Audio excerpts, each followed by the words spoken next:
All right, welcome to the Powered by very first Riverside FM. episode of N.L.R. Let's clap it up. Let's clap it up. On today's episode, I want to talk to y'all about the playoffs. What I want to do for the next, I'll say 20, 30 minutes or so, is that I want to break down the series that are official.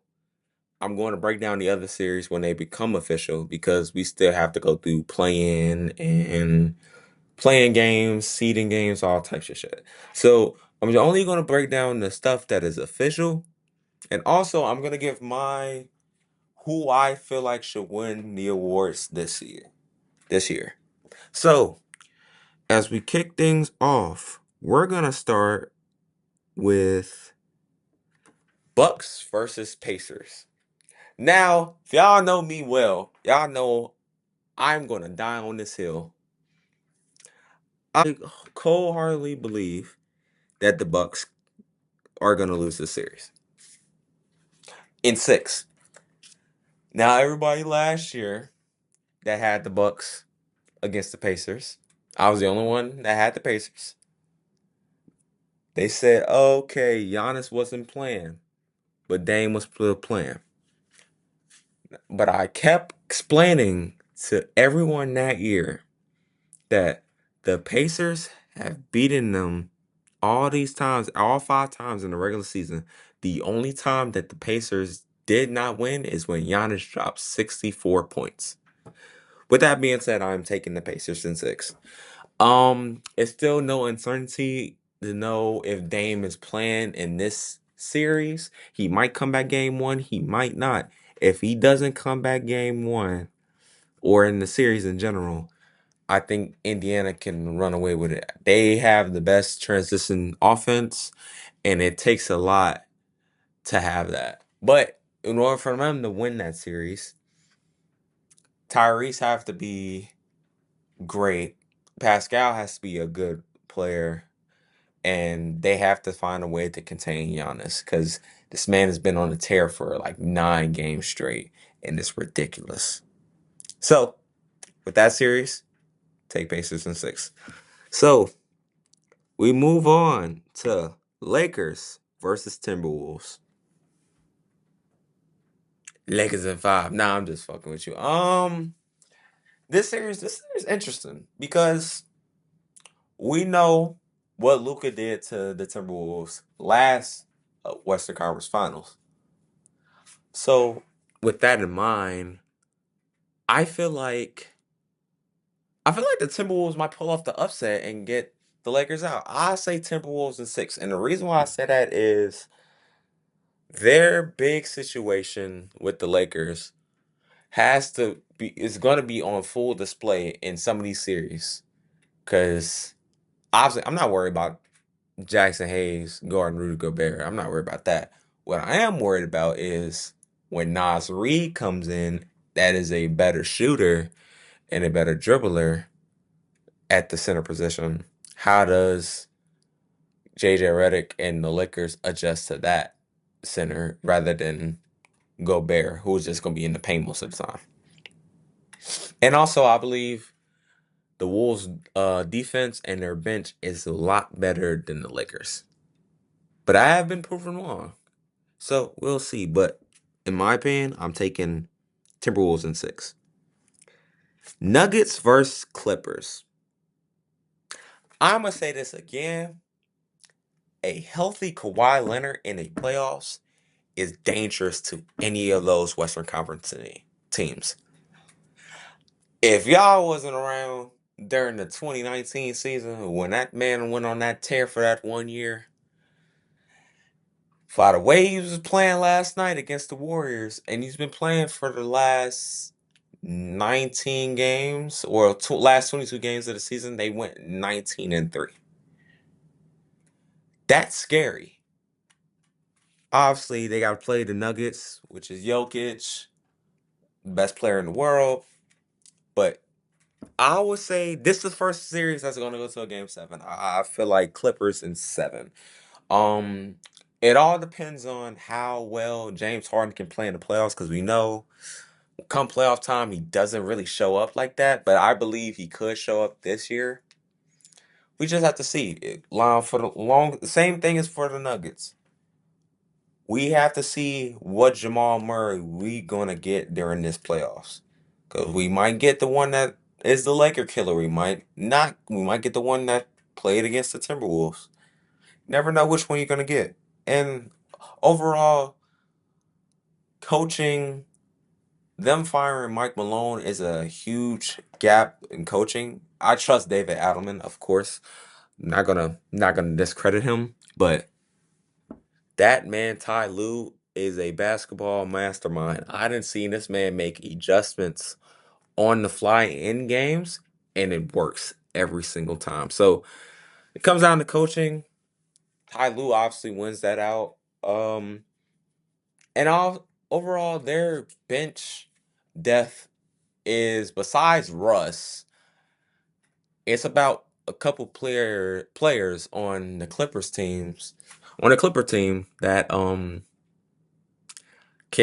can cause some havoc. Derrick Jones Jr., Bogdanovich. I'm not even gonna say Ben Simmons. Nick Batum, he can come in, play some good defense, get a couple threes, all types of stuff.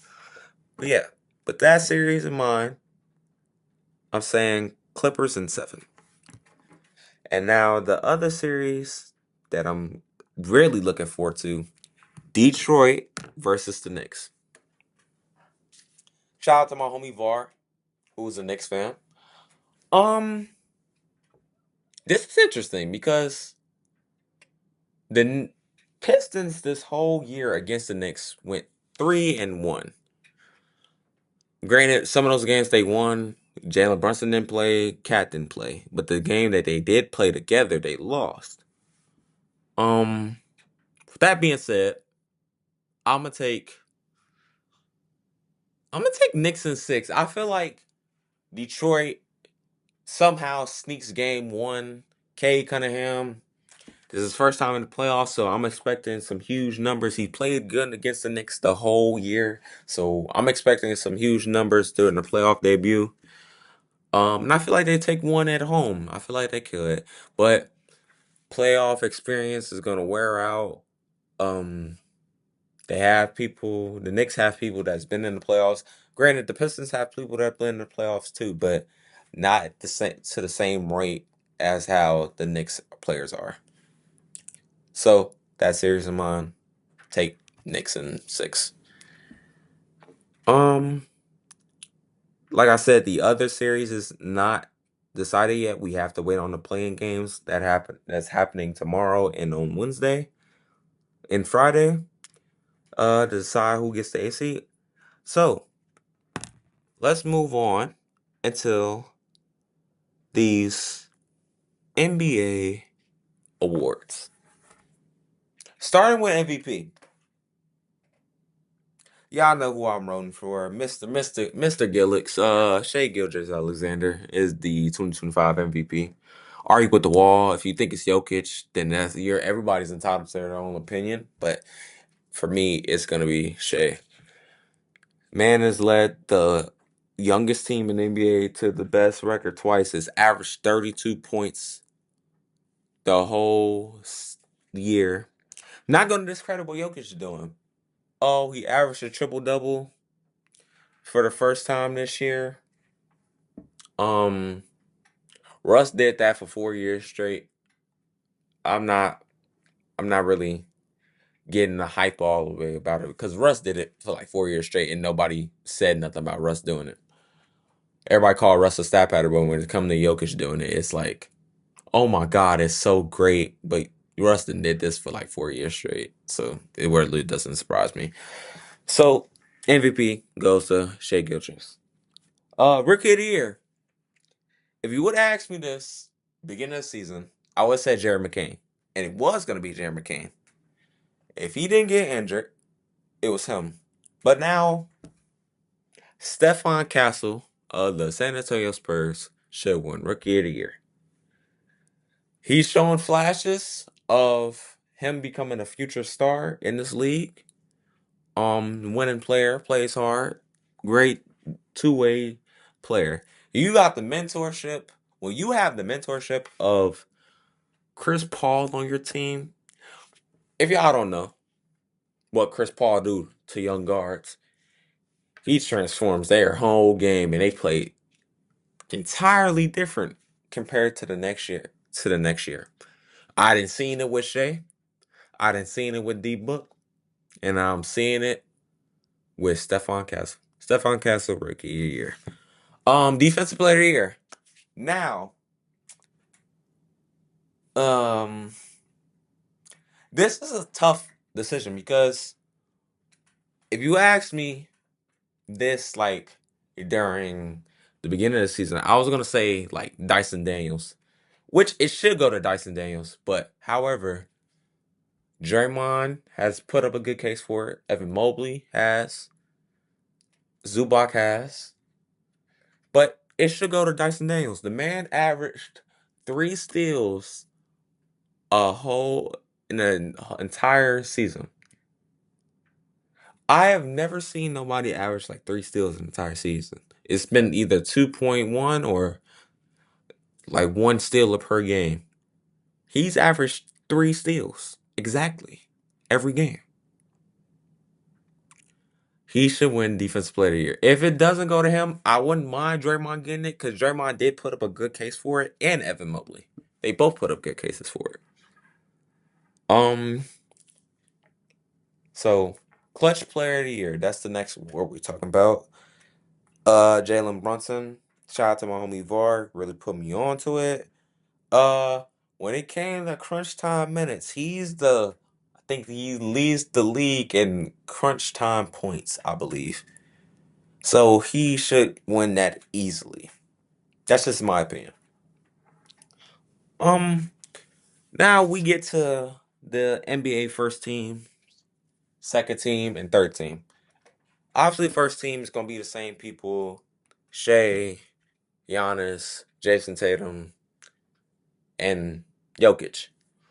With Luca only playing 45 games this year, who should it go to? In my opinion, it should go to Donovan Mitchell. He's been playing great. He's been one of the best shooting guards. Even though the first team, second team, third team, they're all positionless, so it really can be a toss up to anybody. But I feel like it should be Donovan Mitchell.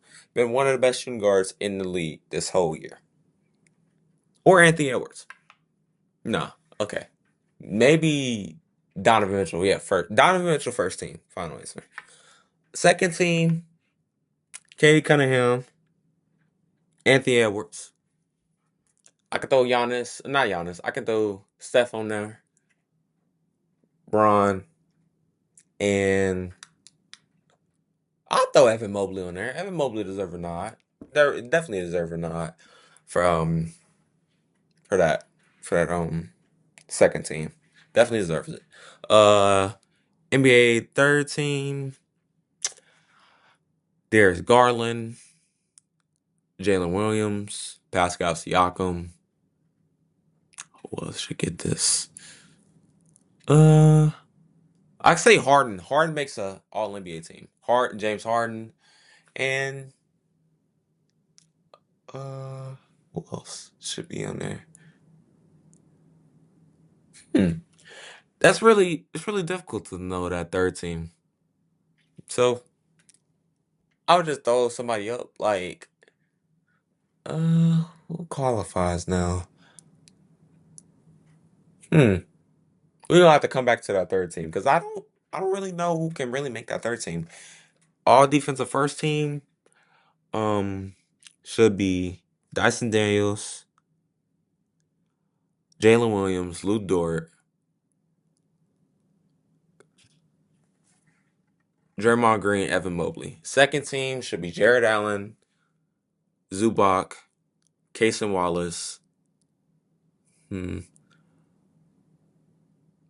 I would give. I don't know for these defensive teams though. It's really iffy because you go by steal leader and then you go by like block leader, and you never know about these teams because it can really be like wishy washy. But yeah, I feel like that's my predictions for the series that are decided already, and the NBA awards that are gonna be in play during the second round. So, thanks for listening. We'll be back later on this week to break down the other series.